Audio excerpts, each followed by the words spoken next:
नमस्कार दोस्तों, जीवन पथिक के इस अंक में आप सभी का स्वागत है।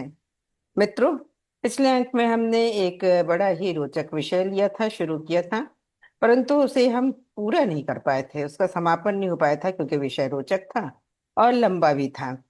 और हमारे विद्वान, जैसा कि आप जानते ही हैं, कि किसी भी विषय पर गहराई से बताते हैं।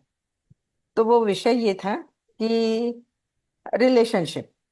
और रिलेशनशिप को हमने स्पेशल रेफरेंस में लिया था, मेल एंड फीमेल, मतलब स्त्री पुरुष के रिलेशनशिप कैसे होने चाहिए, नोबल कैसे हों, और हमेशा एक जैसे कैसे बने रहें। तो मित्रों, इसी विषय को हम आज आगे बढ़ाते हैं। और जैसा कि आप जानते हैं कि हमारे साथ हमारे विद्वान चेहरे परिचित हैं, जो वाराणसी से जुड़ते हैं, डॉक्टर गौतम चटर्जी। तो आइए इस अंक में उनका सबसे पहले हम स्वागत करें। डॉक्टर गौतम चटर्जी, आपका इस अंक में स्वागत है। मेनका जी नमस्कार। इस स्वागत से मैं अभिभूत हूँ, अभिनंदित हूँ, अभिसिंचित हूँ। आपको बहुत बहुत धन्यवाद। आपका धन्यवाद इसलिए कि आप हमें अपना इतना बहुमूल्य समय देते हैं। गौतम जी, जैसा कि आपको याद ही होगा कि पिछले अंक में हमने रिलेशनशिप के बारे में शुरू किया था। और आपने जब उसको और विस्तार से बताना चाहा, तो जिस बिंदु पे हमने वो विषय छोड़ा था, वो था कि आपने एक उदाहरण दे के बताया। जब मैंने आपसे पूछा था कि संबंध कैसे हो जिसमें एक की सेपरेशन भी ना आए, तो आपने कहा कि संबंध तो ऐसे होने चाहिए जैसे शिव और पार्वती का है, क्योंकि दोनों को एक है और उनको अलग नहीं किया जा सकता है। सच्चाई यही है। तो वो संबंध शाश्वत हो और इसी तरह का हो, नोबल हो। तो इसी विषय पे हम चाहेंगे कि आप और प्रकाश डालें कि नोबल रिलेशनशिप कैसा होना चाहिए। नोबल रिलेशनशिप कैसा होना चाहिए, इस बारे में तो काफी कुछ बातें लोग करते ही रहे हैं, करते ही रहेंगे। साहित्य, फिल्म, कला वो यही कहती है कि नोबल रिलेशनशिप हो, लेकिन हो नहीं पाता। तो रिलेशनशिप कैसे नोबल हो, इसका अप्रोच हम लोगों ने महाकवि कालिदास से लिया था पिछले अंक में, जिसमें उन्होंने शब्द और अर्थ के संबंध को बताया था। उनका जो महाकाव्य है रघुवंशम, रघुवंशम का जो मंगलाचरण है वो नमस्कारात्मक मंगलाचरण है, जिसमें वो नमस्कार करते हैं, वंदना करते हैं शिव और पार्वती।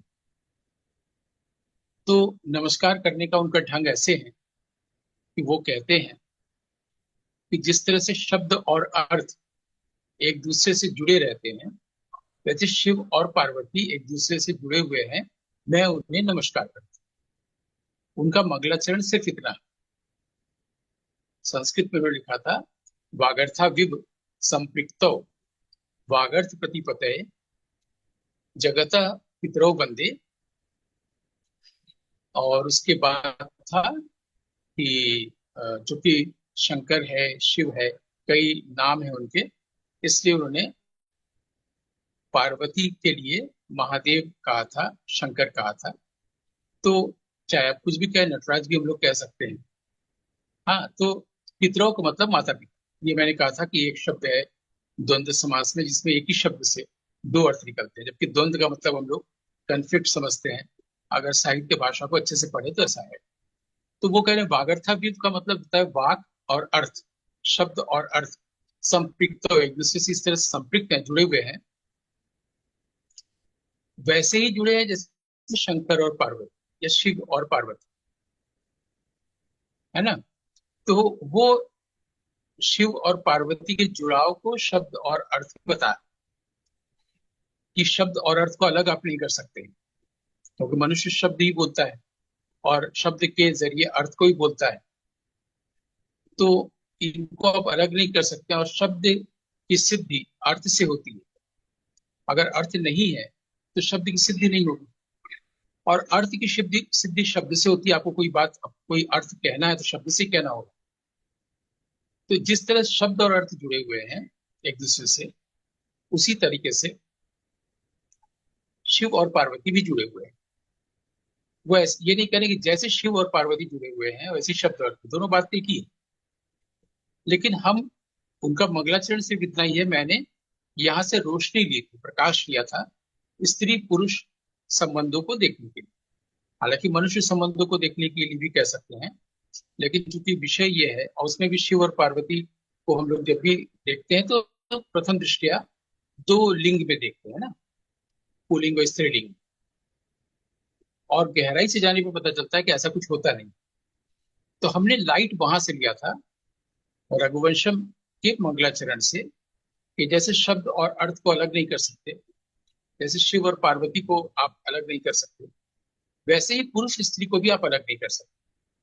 अलग यदि दिखते हैं तो वो दो फॉर्म की वजह से दिखते, दो फॉर्म है जो एक दूसरे के पास आना चाहते हैं जुड़ने के लिए। श्री अरविंद तो कहते ही है कि जो प्रेम की उच्चतम अवस्था है वो तब है जब एक ही सोल को, एक ही आत्मा को दो देह की, दो फॉर्म की यूनिटी में देखते हैं, दो रूपों की एकांतिति में देखते हैं एक ही आत्मा को। यानी आत्मा दोनों में एक ही है, दोनों की अलग अलग आत्मा नहीं, लेकिन वो दिखता नहीं है, शरीर अलग अलग दिखता है, इससे वो अलग होना चाहते हैं, इसलिए सेपरेट भी होते हैं।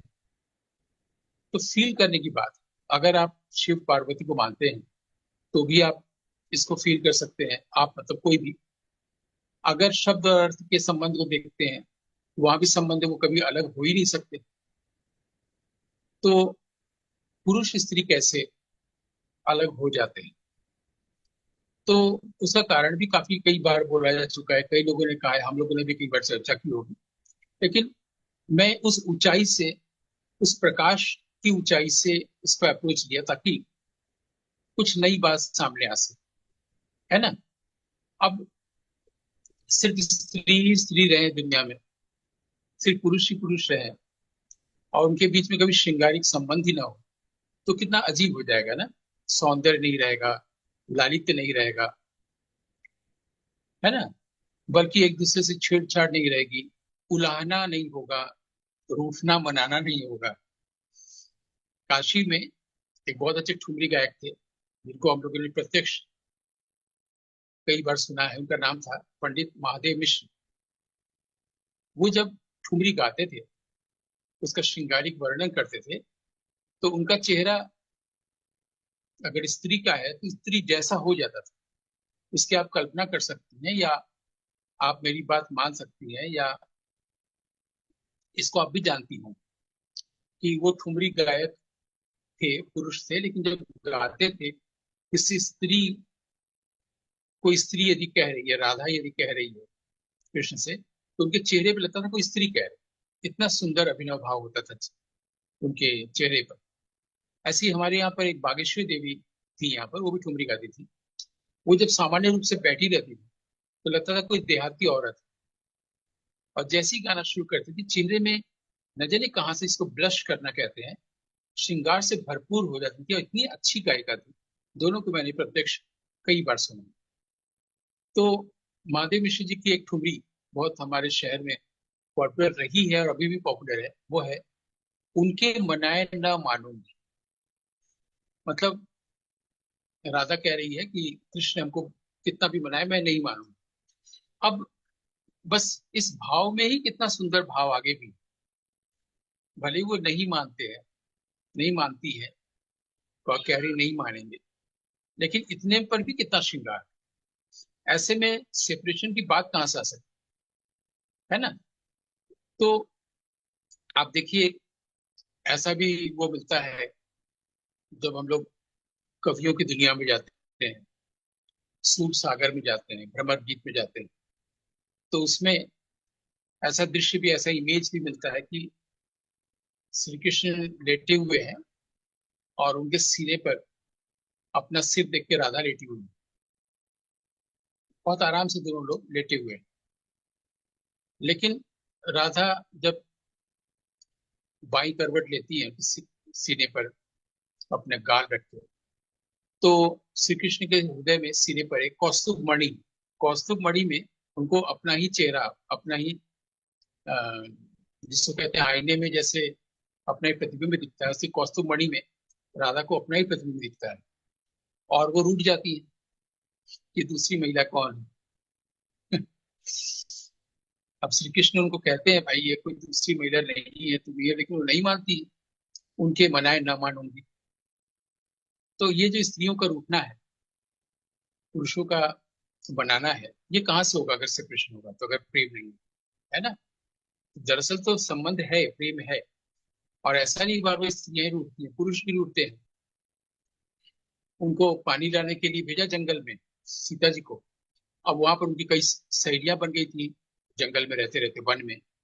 तो वो लोग मिल गई, बात करने लगी, लौटे देखे राम रूठे हुए हैं। और वो देखते ही समझे कि रूठे हुए हैं, तो उनको पहले ही हाथ जोड़ के माफी मांगी कि गलती हो गई। कई बार बसंत रूठ जाता है, पूरी वनस्पति जो है वीरान हो जाती है। तो, तो ये जो ये जो प्रसंग हम जानबूझ के लाए हैं रूठने बनाने का, वो इसीलिए कि देखा जाए कि कैसे कवियों ने ही नहीं, प्रकृति ने, ईश्वर ने कितना सुंदर धरती बनाई है, हम नुकसान करते हैं, है ना। मतलब साहित्य में तो जाएंगे तो एक से एक बढ़ के एक चीज मिलती है। जैसे वो कालिदास के ही उसमें है अभिज्ञान शाकुंतलम में, जब वो आश्रम में गए, उनको पता नहीं वहां शकुंतला है। जब वैखानस, जो वहाँ के ऋषि थे, तपस्वी थे, तापस, वो उनको कहते हैं आप आश्रम में जाइए। जब उनको पता चलता है कि ये राजा दुष्यंत है, तो दुष्यंत अपना सारा वेशभूषा अपने सारथी को देकर के आम आदमी की तरफ प्रवेश करते हैं। जैसे प्रवेश द्वार पर प्रवेश करने जाते हैं, तो उनकी दाहिनी भुजा है फड़कने लगती है। तो उसमें दुष्यंत कहते हैं कि दाहिनी भुजा फड़क रही, इसका मतलब कोई वर स्त्री मिलने वाली है। वर का मतलब श्रेष्ठ होता है। संस्कृत साहित्य में, वैदिक भाषा में भी वर का मतलब श्रेष्ठ। आज हम लोग वर वधु कहते हैं, तो इसमें है कि वर स्त्री मिलने वाली है। इसका मतलब है कि कालिदास को शकुन शास्त्र की भी जानकारी थी। एक बार होता है ना, मेरी दाहिनी आंख फड़क रही है, बाई आंख फड़क रही है, हाथ में ये हो रही, जरूर ऐसा होगा। ये सबको जिसमें पढ़ते हैं सामुद्रिक शास्त्र के अलावा, उसको शकुन शास्त्र कहते हैं। यानी कालिदास ने वो भी पढ़ रखा। तो दुष्यंत कहते हैं कि मेरी दाहिनी भुजा फड़क रही है, इसका मतलब कोई वर श्रेष्ठ स्त्री मिलने वाली। उनको पता नहीं कैसा होगा, और तुरंत उसके बाद ही प्रियमदा और शकुंतला को देखते हैं थोड़ी देर बाद। ऐसा ही हम लोग सुंदरकांड में भी देखते हैं कि जैसे ही अभी हनुमान जी आए नहीं है सीता जी के पास, और सीता जी की बाई भुजा, स्त्रियों की बाई भुजा को शुभ और पुरुषों की दाई भुजा को शुभ माना गया है, उनकी बाई भुजा फड़कने लगती है। यानी ये वाल्मीकि और तुलसीदास को भी पता है इन सब सिम्टम्स का। ये सब हम लोग जब पढ़ते हैं, और हम लोग साहित्य से और कला के शास्त्र से संस्कार लेते हैं, तो वहां पर ये भीतर आ ही कैसे सकता है कि सेपरेशन, अलग हो जाना। रूठना मनाना तो ठीक है, रूठना भी एक प्रकार का श्रृंगार ही हमारे साहित्य में कहा गया है, विप्रलंब या वियोग श्रृंगार। लेकिन दो व्यक्ति जहां पर एक दूसरे के लिए बिल्कुल कुछ भी करने को राजी हैं प्रेम में, उसके ठीक विपरीत कुछ भी करने को राजी है। अब वो जो नल दमयंती की कहानी है, नल दमयंती तो एक कहानी सभी लोग जानते हैं, ये सतयुग में, तुम्हें राम और युधिष्ठिर के भी पहले की बात है, सतयुग में। तो नल चंपू मिलता है, लेकिन श्री हर्ष ने एक ग्रंथ लिखा है, नैषधीय चरित, निषाद देश के राजा नल। बहुत सुंदर थे वो, उनके बारे में काफी गुणगान है। लेकिन सबसे सुंदर तो कामदेव को माना जाता है। लेकिन जब सखियां आपस में बैठ के, मैंने दमयंती की जो सखियां हैं, वो लोग आपस में अगर तिनके की भी बात करती थी, तो दमयंती के कान खड़े हो जाते थे। एक्चुअली तिनका का ही एक और नाम नल भी। तो वो राजा के पास, राजा की बेटी थी वहां, भीम की, और वहां पर वो रहती थी, और तमाम चीजों की नंदन, नांदनिक चीज होता है, मैंने आनंद देने वाली। अ, राजा को बहुत आनंद मिलता था उनकी बेटी पास में होती थी। तो और भी जो लोग उनके यशगान करते थे, वो सुनती रहती थी। तो उस जमाने में नल की प्रशंसा ऐसे ही आ जाती थी एक राजा के पास दूसरे राज्य राजा के बारे में। तो वो सुनते सुनते, सिर्फ सुन के ही उन्होंने देख लिया था। कई बार होता है ना, किसी के गुणगान से ही हम किसी की प्रशंसा करने लगते हैं, और उन्होंने वो अपने आप को उनके व्यक्तित्व में समा दिया था। माने नल से वो जुड़ गई थी, जबकि आंखों से नहीं देखा था। तो जब कभी बाग में बैठ के सखियां अगर एक तिनके की भी बात कर रही हैं, तो तिनके का एक पर्यायवाची नल भी होता है। और उनके मुंह से गलती से अगर नल निकल गया तिनके के लिए सखियों में, तो दमयंती एकदम श्रृंगार से भर उठती थी, कान खड़े हो जाते थे, और ध्यान से सुनने लगती थी कि नल शब्द आया, तो फिर नल हुआ तिनके के लिए। वैसे ही अगर वो सबसे सुंदर युवक कौन है इसकी बात होती थी सखियों के बीच में, तो कोई कहता था कामदेव से सुंदर कोई हो ही नहीं सकता। और शुरू में ही बताया जा चुका है उसमें कि नल जो थे कामदेव जैसे सुंदर। तो दमयंती क्या करती थी? दमयंती कहती थी कि नल को देख के तो, अरे सॉरी, कामदेव को देख के तो डर लगता है, क्योंकि वो मर चुके हैं, उनकी आंखें नहीं है, देवताओं की पलकें नहीं झपकती है। हम लोग की सिर्फ पलकें झपकती हैं, उनकी पलकें नहीं झपकती। इसको अनिमेष कहा गया है, निमेष भी नहीं है यहाँ, अनिमेष। तो एक टक देखना जिसको कहते हैं सौंदर्य को, इसलिए कहा जाता है कि कामदेव की आंखें हैं। और ऐसा भी कहा जाता है कि उनको स्मर भी कहा गया है। कामदेव को स्मर का मतलब होता है जिसको याद करते ही आपकी इच्छा और बढ़ जाए अचानक। तो वो कहती थी कामदेव तो उठ चुके हैं, और जिस बस पलक ही नहीं झपकता, इतने देखने में इतना खराब है, तो सुंदर युवक किसी की बात करो। तो यानी वो क्या करती थी दमयंती कि कामदेव को निगेट करके पूरा मौका दे देती थी कि सखियां आप नल को लेके बात करें, पर नल पर बात करें, इसलिए वो ये सब कहती थी दमयंती। इसका मतलब जब हम प्रेम करते हैं तो एक एक चीजों को, एक एक आहट पर हम लोग गौर करने लगते हैं ना। उसके सारे गुणों को हम लोग आंखों से देखे नहीं, लेकिन खूब गुणों में चले जाते हैं। और जैसी घृणा होती है, जिसको हम लोग सेपरेशन फिलहाल कह रहे हैं, तो जितनी भी बुराइयां हम लोग ढूंढने लगते हैं। और जब बुराइयों को ढूंढने लगते हैं तो बुराइयां दिखने भी लगती है। जैसे कि अभी दमयंती को सिर्फ दिख रहा है वो सब जो कि उसके अपने कल्पना संसार की चीजें हैं, है ना। तो अब ये कहा जाता है कि वो पुरुष में ये दोष है, स्त्री में दोष है। तो कई बार प्रकृति या ईश्वर या कवि वो पहले इंडिकेट करता है। जैसे ईश्वर पहले हम लोग को सही रास्ते पर चलने के लिए, अच्छे रास्ते पर चलने के लिए, अच्छे रास्ते पर चलने का मतलब ये नहीं कि आप प्रेम और श्रृंगार ना करें, बल्कि प्रेम ही करें। तो इंडिकेट करता है, फिर इंस्ट्रक्शन देता है। ये ईश्वर की ओर से संकेत आते हैं हमेशा। तो एक संकेत हमें वेद देता है, वेद माने ज्ञान। तो वेद ये ज्ञान देता है कि हमें जीवन में चीजों की समझ कैसी होनी चाहिए। उसमें एक स्त्री ही आके स्त्रियों के बारे में बता रहा है।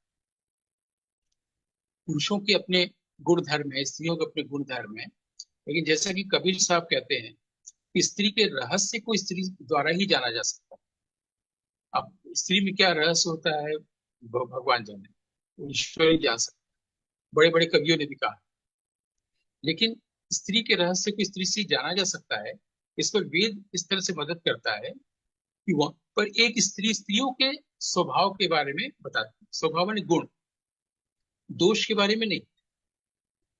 जैसे कि अगर सूखा मिर्चा को, सूखी मिर्च को, क्या बोलते हैं उसको, लाल मिर्च या जो भी, उसको आग में देंगे तो आंखें जलेंगी। अगर हम धनिया की पत्ती को डालेंगे आग में तो नहीं जलेगी। तो वो उसका गुण है, स्वभाव है, उसको आप बदल नहीं सकते। ये नहीं कि लाल मिर्च जो होती है वो अच्छी चीज नहीं है। अच्छी चीज होती है तो उसको हम लोग खाने में इस्तेमाल नहीं करते, है ना। आटे में अगर मारेंगे तो चोट नहीं लगेगी, लोहे में मारेंगे तो चोट लगेगी। तो ये उसका गुण है, सबका एक स्वभाव, उसको नहीं बदल सकता है। उसको दोष के रूप में नहीं देखना चाहिए। स्त्रियों के भीतर जो गुण होता है वो एक स्त्री ही कह रही है, वो भी देवलोक से आई स्त्री कह रही है, अप्सरा। ये माना जाता है ना कि ये मर्द लोग हैं, इनको, इनके पास अच्छी समझ, प्रकाश की समझ आ गई देवलोक से, देवताओं की दुनिया से। तो उसमें उर्वशी आके पुरुरवा से कह रही है कि स्त्रियों के साथ जो मित्रता है, संबंध है, संग है, वो ज्यादा देर की नहीं होती, क्योंकि उनमें जो है सख्य भाव ज्यादा देर तक नहीं रहता। सख्य भाव माने सखा भाव। अगर आप एक पुरुष किसी स्त्री का संग कर रहा है, प्रेम कर रहा है, संबंध है, सब कुछ है, लेकिन इसमें उसका दोष नहीं स्त्री का, ये उर्वशी कह रही है पुरुर्वा से। स्त्रियों में सख्य भाव ज्यादा दिन तक नहीं है। ऐसे कई तर्क किए जा सकते हैं कि कई लोगों के संबंध जीवन भर रहते हैं, कई लोगों के साथ संबंध कई वर्षों के रहते हैं, ऐसे तर्क किया जा सकता है। लेकिन वो जो इंडिकेशन दिया जा रहा है वेद के जरिए, उर्वशी के माध्यम से, लेकिन कह तो रहा है वेद एक ज्ञान है, उसके इंडिकेशन को एक बार सुनना चाहिए, नहीं तो फिर इंस्ट्रक्शन आ जाती है प्रकृति की ओर से। वो कह रही है कि स्त्रियों में सख्य भाव अधिक देर तक नहीं रहता। हो सकता है वो अधिक देर का मतलब जन्मों जन्मांतर की बात कर रही है। और वो कह रही इसलिए ले रहता है क्योंकि उनका हृदय वो निर्दयी होता है, दया नहीं होती उनमें बिल्कुल। जैसे कि भेड़िया, क्योंकि पुरुरवा जो है एकदम अशक्त असहाय हो गया है, जमीन पर पड़ा गया है कि उर्वशी छोड़ के चली जाएगी। ये मुझे नहीं समझ में आता कि जब कोई स्त्री और पुरुष के बीच संबंध होता है, प्रेम का संबंध, और स्त्री किसी पुरुष को छोड़ देती है, तो पुरुष की हालत इतनी दयनीय क्यों हो जाती है, ये मुझे समझ में नहीं आता। फिर प्रेम की शक्ति कहाँ है? तो इसमें पुनर्वा बोल रहा है कि मैं जमीन पर गिरा हुआ हूँ, मैं अपने तरकश से तीर तक नहीं निकाल सकता, ये मेरी हालत हो गई, तुम छोड़ के जा रही हो, मुझे तो आके भेड़िए आ जाएंगे। भेड़िया शब्द आया है, इसे भेड़िए का प्रयोग करते हुए उर्वशी बोल रही है कि स्त्रियों का हृदय भेड़िए जैसा हो।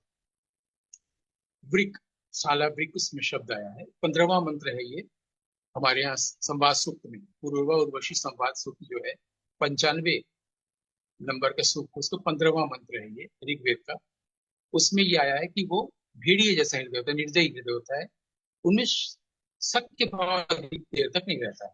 या तो इस प्राकृतिक गुण को हम लोग ले लें तो भी हो सकता है कि सेपरेशन का ये कारण। लेकिन फिर जोड़ता क्या है? अगर किसी स्त्री को पुरुष के साथ जुड़ा हुआ है, पुरुष का स्त्री के साथ जुड़ा हुआ है, पुरुरवा उर्वशी का हुआ है, नल दमयंती का हुआ है, राम सीता का हुआ है, शिव पार्वती का हुआ है, और अगर वो इस तरह से संपृक्त होते हैं जैसे कि कालिदास कहते हैं शब्द और अर्थ, यानी दोनों के एक दूसरे से जुड़ने में ही सिद्धि है, अलग होने में सिद्धि नहीं है, है ना? तो फिर अलग क्या होता है जो करता है? ये इसको अगर बहुत गौर से देखा जाए तो बहुत सरल होता है।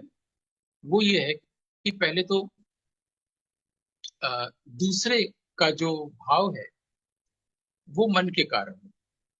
एक दूसरा, हम जो सामने किसी व्यक्ति को देख रहे हैं उसके बारे में हम इंद्रियों से जो कुछ भी सूचनाएं ले रहे हैं वो सब मन में जा रहा है।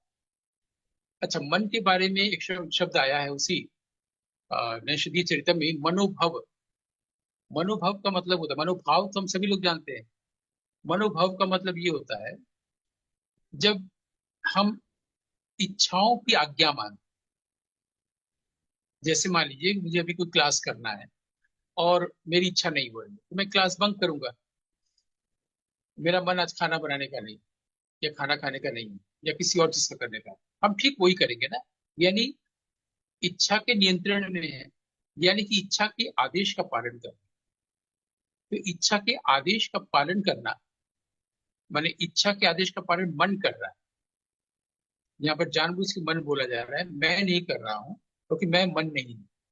इच्छा के आदेश का पालन मन कर रहा है, इसलिए वो क्लास बंक कर रहा है, या खाना नहीं खा रहा है, या खाना नहीं बना रही है, या वो घूमने नहीं जा रहा है, घूमने जा रही है, या फिल्म देखने जा रही है ना? तो इच्छा के आदेश का पालन मन कर रहा है और व्यक्ति को लग रहा है कि मैं कर रहा हूँ ये कर। तो जब इच्छा के आदेश का पालन वो मन कर रहा है तो वो जुड़ रही है, और इच्छा के आदेश का पालन जब मन कर रहा है तो वो अलग हो रही है।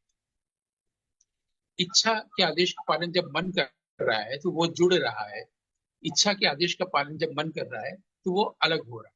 दोनों के साथ सेम बात, यानी दोनों ही जो है वो इच्छा के आदेश का पालन करते हैं, इसलिए अलग होते हैं। इस निष्कर्ष पर मैं आने के लिए इस बात को रखा, इस तथ्य को रखा कि जो इच्छा है और जो मन है, ये दोनों को एक शब्द अगर मिला के बोले तो वो है अहंग। अहंग वृत्ति, अहंकार या ईगो।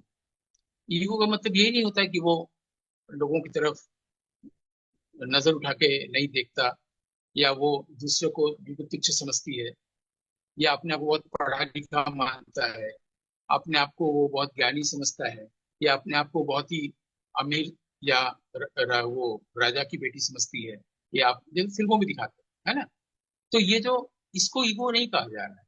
ईगो एक सामान्य चीज है जो मनुष्य में होता है, उसके स्वभाव का एक हिस्सा है, उसके मानस का एक हिस्सा है। तो इसको अहंग बोला गया हमारे यहाँ दर्शन में। ईगो का मतलब तो सिंपल चीज नहीं कि वो बहुत इगोइस्ट है, वो उसका बहुत साधारण चीज है। लेकिन मुझे ऐसा लगता है कि ईश्वर से एक बार गलती हुई, क्योंकि अगर हमसे गलती हो रही है और हम चैतन्य नहीं होते हैं तो फिर से जन्म लेते हैं। हम अगर ज्ञानी नहीं हुए तो फिर से जन्म होता है, मोक्ष नहीं मिला, और मोक्ष मिलने से पहले तक शरीर मिलता चला जा रहा है। अगर इस थियोरी को माने तो पहली बार हमने फिर शरीर कैसे लिया?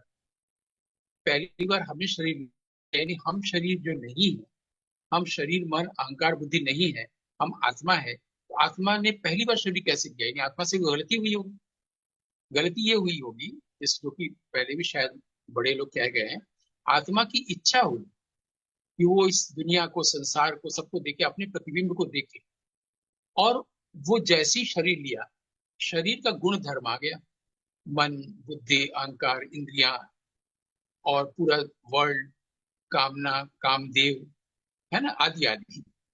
और वो 3,500 साल हो गए। तो अगर हम उसकी ओर से देखें कि तो मैं जो एक निराकार हूँ, निराकार अस्तित्व, मैंने ये शरीर लिया है, और मुझे भूख लग रही है तो मुझे खाने को मिल जा रहा है, मुझे बोलने का मन कर रहा है तो मैं बोल ले रहा हूँ, मुझे नींद आ रही है तो मैं सो जा रहा हूँ। कितने कितना कितना बड़ा गिफ्ट है। मैं जो चाह रहा हूँ वो हो रहा है आत्मा की ओर से। लेकिन वो जो अहंकार है, उसके होने से बुराई क्या है? अहंकार ने, हम जो एक विशाल विराट रूप है, निराकार एम्प्टीनेस जो पूरे विश्व भर में है, उससे बड़ा विश्व ही नहीं। विश्व तो उसका एक छोटा सा हिस्सा है। अगर एम्प्टीनेस नहीं होगा तो वर्ल्ड नहीं होगा। एम्प्टीनेस को ऐसे भी समझ सकते हैं कि जब हम लोग कोई कुआं खोदते हैं, गड्ढा खोदते हैं, उसमें जो मिट्टी निकलती है तो हम लोग कहते हैं खाली जगह बन। असल खाली जगह पहले से थी जिसमें पृथ्वी भरी हुई। ये देखने का ढंग होना चाहिए। खाली जगह ही सत्य है। तो खाली जगह जो एम्प्टीनेस है वो इंपॉर्टेंट है, वो मैं हूँ। लेकिन उसको अहंकार ने लिमिटेड कर दिया। उसने हमको लिमिटेड कर दिया है तो हमको सत्य नहीं दिखता। इसलिए हमें जब कोई, हमारे ईगो को जब कोई सेटिस्फेक्शन नहीं मिलता है, ईगो हर्ट होता है, हम बुराई देखना शुरू करते हैं और सेपरेट हो जाते हैं। ये मूल कारण है। इतनी सी बात अगर समझ में आ जाए तो शब्द और अर्थ की तरह, शिव और पार्वती के साथ तरह, हमेशा दोनों लोग एक दूसरे से जुड़े रहे। यहीं पर आके मैं विराम दूं। बहुत सुंदर तरीके से आपने इस बात को एक्सप्लेन किया कि किस तरीके से, जिस तरीके से शब्द और अर्थ जुड़े होते हैं या हाँ, शिव और पार्वती जुड़े होते हैं, उसको अगर हम समझ लें तो हम हमेशा जुड़े रहेंगे। अगर हमारे अंदर अहंकार नहीं आए या हम हाँ। इच्छा के गुलाम ना हो, कहा जाए, ये इच्छा के गुलाम ना हो, तो हम जो है हमेशा रह सकते हैं। तो आपने तमाम तो अभी हम लोग पास उदाहरणों, कितना समय है? अभी 1 मिनट, 2 मिनट, हाँ है, अभी है समय, हाँ। है ना? हाँ। तो उसमें एक चीज और याद आ गई कि हम्म। जब वो घबराई हुई थी शकुंतला कि उनके जो पिता जैसे हैं, या कण्व ऋषि आश्रम में, जिन्होंने उनको पाल पोस के बड़ा किया है, वो अगर जान जाएंगे कि वो गर्भवती है तो कैसे क्या होगा। तो प्रियंवदा को भेजी हुई है वो याद आ रहा है। तो जाके देखती क्या है कि वो आराम से यज्ञ कर रहे हैं, काश्यप। कण्व ऋषि को काश्यप भी कहा गया है। जो लोग अभिज्ञान शाकुंतलम पढ़ते हैं वो सोचते हैं काश्यप कहाँ से आ गया। कश्यप के पुत्र थे कण्व ऋषि, और इसको संस्कृत व्याकरण दृष्टि से इसलिए उनको काश्यप भी कहा गया है, ऐसा कहा जाता है। तो प्रियंवदा को ये पता चलता है कि दरअसल वहां पर आकाशवाणी हुई थी कि जिससे शमी की लकड़ी होती है, इसके भीतर आग होता है। एक लकड़ी होती है शमी, जैसे शमी का पौधा भी होता है, शमी एक लकड़ी भी, जिसके अंदर आग। तो वो आकाशवाणी हुई थी, और ये हुई थी कि जिससे शमी के भीतर आग पल रहा होता है, वैसे ही तुम्हारी कन्या यानी शकुंतला के गर्भ में भी दुष्यंत का तेज पल रहा है, उसकी उसको रक्षा करनी होगी। ऐसे वो जान गया था कि वो गर्भवती है। कितने सुंदर ढंग से वर्णन है। और वहां पर आकाशवाणी शब्द नहीं आया, वहां छंदोमयी वाणी आया। तो हम लोग तो बचपन से पढ़ते हैं कि आकाशवाणी हुई कंस के सामने, जो देवकी गर्भ का 8वां पुत्र होगा वो तुम्हारा तुम्हारा प्राण लेगा। तो आकाशवाणी बचपन से हम लोग जानते हैं। उसी आकाशवाणी के तर्ज पर रेडियो स्टेशन का भी नाम हुआ आकाशवाणी। जैसे कि आकाश से वाणी हो, लेकिन इसको, उसका सही शब्द है छंदोमयी वाणी। हम्म। तो मुझे अभी अचानक से वो याद आ गया। और एक घटना और याद आ गई कि स्त्री पुरुष संबंधों में ही, कि एक बार वो तपस्यारत थे, मतलब ध्यानस्थ थे शिव। मुझे आज तक नहीं पता कि शिव ध्यान किसका करते और क्यों करते हैं। बगल में पार्वती बैठी हुई थी, तो कोई उनका भक्त है, कोई एक महिला थी जो बहुत उम्र हो गया था, सारे लोग एक ग्रुप जा रहा था शिव का दर्शन करने, वो चल नहीं पा रही थी। लेकिन अचानक कोई आके गणेश या कोई एक रूप लेके बोला कि तुम आंख बंद करो, और आंख खोला तो अपने आप को शिव के सामने पाया। तो ईश्वर ने मदद की उनकी, ताकि उतनी पहाड़ जोड़कर कैलाश तक कैसे पहुंचे। वो महिला 70-80 साल की, तो जब बैठी तो बिल्कुल थक गई थी, और पाँव को आराम से बैठी, और पाँव जो है शिव की तरफ ऐसे रख दिया खोल के। पार्वती को बुरा लगा, तो उन्होंने अपनी परिचारिका को कहा कि इशारे से जाके उसको बोलो कि पाँव को वो बटोर ले। अब बेचारी, एक तो 70-80 साल की उम्र में कोई भी समझ सकता है, जैसे मैं तो समझता हूँ, मेरी उम्र हो गई है, उस उम्र में ऐसा होता है कि आदमी थोड़ा पाँव फैला के बैठता है, और पाँव मोड़ के बैठने में दिक्कत होती है ना, दर्द होता है। तो वो उसने कहा, लेकिन पार्वती ने ये नहीं समझा, उसको दर्द हो सकता है, वो सहज बैठी है, शिव को कोई प्रॉब्लम नहीं है। लेकिन पार्वती को बुरा लग रहा है, बहुत देर तक सहते सहते नहीं हुआ, तो उन्होंने परिचय से कहलवाया। बेचारी पाँव मोड़ी, दर्द होने लगा। तो वो सोची कि क्या करे, पाँव को किसी एक तरह तो फैलाना पड़ेगा। तो घूम गई महिला, पाँव को इधर फैला लिया, सामने शिव थे। अब सब लोग देख क्या रहे हैं, जिधर वो पाँव फैलाई उधर शिव है। अब वो फिर मोड़ रही है, जिधर भी वो पाँव फैला रही है, तो उधर वो वहीं पर शिव आ जा रहे हैं। जब पार्वती के मन में ये बात आई थी कि परिचारिका को कहे कि वो पाँव को बटोरे, उस समय शिव ने उनसे कहा था पार्वती से कि तुम अपना मुंह बंद रखो। जब उसे माना नहीं, मुंह खोला। अब शिव ने अब पार्वती से कहा कि तुम देख रहे हो कि तुम्हारे कारण मुझे कितना वो करना पड़ रहा है। ये मुझे याद आ गया, तो मैंने सोचा कि इसको भी अभी कहें। बहुत बहुत अच्छे अच्छे आपने घटनाएं बताई, उदाहरण बताए, और जिससे ये एपिसोड बहुत रोचक लगने लगा। तो मित्रों, आपको भी निश्चित रूप से ये एपिसोड बहुत रोचक लगा होगा, बहुत इंटरेस्टिंग लगा होगा, और आपने संबंधों को लेकर बहुत सारी बातें भी जानी होंगी कि हम अपने संबंधों को कैसे बहुत अच्छा बना सकते हैं, कैसे नोबल बना सकते हैं। तो इतनी सारी रोचक और बहुत अच्छी जानकारियों के लिए, नई नई जानकारियों के लिए गौतम जी, आपका बहुत बहुत शुक्रिया। आपका भी बहुत बहुत शुक्रिया, अभिनंदन, आनंद।